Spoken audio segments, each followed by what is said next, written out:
जय शिवराय मित्रांनो भोगवटदार वर्ग 2 च्या भाडेपट्ट्यानं कब्जे हक्कानं धारण केलेल्या जमिनी भोगवटदार वर्ग 1 मध्ये रूपांतरित करण्याच्या संदर्भातील एक महत्त्वाचा असा जी.आर. 20 ऑगस्ट 2025 रोजी निर्गमित करण्यात आलेला आहे, ज्याच्या माध्यमातून महाराष्ट्र जमीन महसूल भोगवटदार वर्ग 2 आणि भाडेपट्ट्यानं धारण केलेल्या जमिनी भोगवटदार वर्ग 1 मध्ये रूपांतरित करण्याच्या संदर्भातील मार्गदर्शक सूचना निर्गमित करण्यात आलेल्या आहेत। मित्रांनो, राज्यात मोठ्या प्रमाणात भोगवटदार वर्ग 2 च्या जमिनी याचबरोबर भाडेपट्ट्यानं कब्जे हक्कानं धारण केलेल्या जमिनी या भोगवटदार वर्ग 1 मध्ये रूपांतरित करण्यासाठी 8 मार्च 2019 याचबरोबर 27 मार्च 2023 रोजी मंजुरी देण्यात आलेली होती। मात्र याचा कार्यकाल संपल्यामुळे बऱ्याच मोठ्या प्रमाणात शेतकऱ्यांच्या या जमिनी भोगवटदार वर्ग 1 मध्ये रूपांतरित करण्याच्या बाकी होत्या आणि याच्यास्तव लोकप्रतिनिधींच्या माध्यमातून केलेल्या मागणीस्तव राज्य शासनाच्या माध्यमातून 4 मार्च 2025 रोजी पुन्हा एकदा भोगवटदार वर्ग 2 च्या जमिनी वर्ग 1 मध्ये रूपांतरित करण्यासाठी मंजुरी दिलेली आहे आणि याच्यासाठी राज्यामध्ये महाराष्ट्र जमीन महसूल भोगवटदार वर्ग 2 आणि भाडेपट्ट्यानं कब्जे हक्कानं प्रदान केलेल्या जमिनी भोगवटदार वर्ग 1 मध्ये रूपांतरित करणे नियम 2025 हा नियम प्रसिद्ध करण्यात आलेला आहे, हा कायदा लागू करण्यात आलेला आहे आणि याच्याच अंतर्गत या जमिनी कशा प्रकारे या ठिकाणी वर्ग 1 मध्ये कराव्यात याच्या संदर्भातील काही जनसामान्यामध्ये त्याचबरोबर क्षेत्रीय स्तरावरती संभ्रमावस्था झालेली होती आणि या पार्श्वभूमीवरती काही नवीन मार्गदर्शक सूचना 20 ऑगस्ट 2025 रोजी निर्गमित करण्यात आलेल्या आहेत। या परिपत्रकामध्ये आपण पाहू शकता जी काही अधिसूचना काढण्यात आलेली आहे 4 मार्च 2025 ची, या अधिसूचनेमध्ये सर्व नियमाचं काटेकोरपणे पालन करण्याची जबाबदारी ही क्षेत्रीय अधिकाऱ्याची असणार आहे।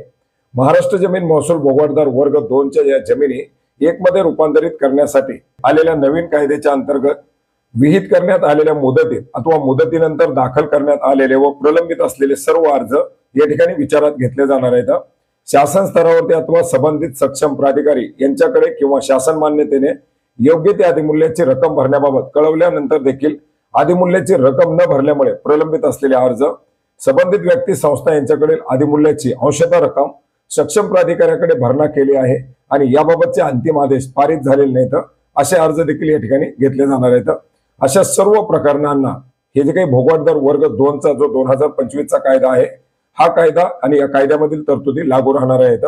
सदरचे नियम लागू होण्यापूर्वी प्रलंबित अर्जाबाबत नवीन नियम 2025 प्रमाणेच अधिमूल्य भरण्याची नोटीस अर्जदार यांना देण्यात येणार आहे। अर्थात नवीन जे अधिमूल्य असणारे 2025 च्या नियमानुसार ते अधिमूल्य आता या नवीन अर्जांना लागू राहणार आहे।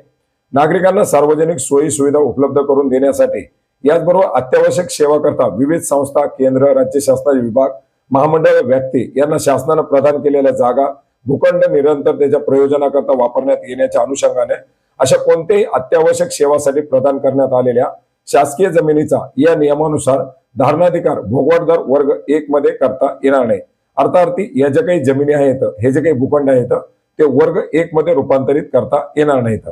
निवासी व वाणिज्यिक अथवा निवासिक व औद्योगिक अशा मिश्र प्रयोजनासाठी भाडेपट्ट्यानं अथवा कब्जे हक्कानं भोगवटदार वर्ग 2 प्रदान केलेले जे जमिनी असतील असा मिश्र वापर अनुदेय करण्यात आलेल्या भूखंड जमिनीचा धारणाधिकार भोगवटदार वर्ग 1 मध्ये रूपांतरित करताना अशा रूपांतरासाठी शासनाच्या माध्यमातून जे काही निश्चित करण्यात आलेलं अधिमूल्य असेल त्याच्या दरानुसारच ते अधिमूल्य आकारलं जाणार आहे। शासकीय भाडेपट्टा मिळकतीचे भोगवटदार वर्ग 2 चे धारणाधिकार वर्ग 1 मध्ये रूपांतरण करण्यासाठी जे काही भाडेपट्टा कराराचा भाडेपट्टा धारकाचा शासनासोबत झालेला करार असेल त्या कराराचा कालावधी शिल्लक असल्यास उर्वरित असलेल्या कराराचा कालावधी भोगवटदार 1 मध्ये रूपांतरित करताना विचारात घेण्यात येऊ नये। याचबरोबर या सर्व तरतुदी ज्या आहेत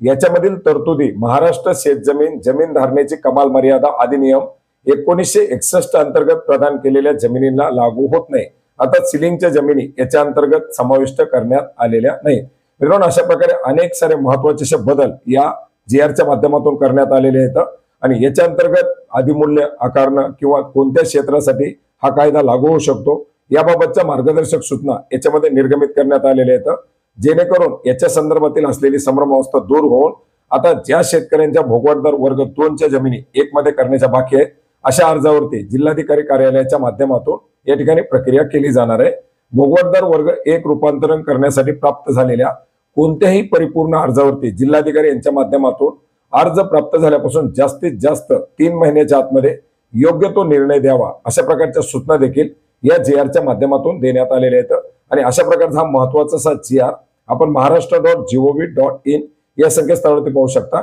याची लिंक आपल्याला व्हिडिओच्या डिस्क्रिप्शन बॉक्समध्ये सुद्धा देण्यात आलेली आहे. धन्यवाद.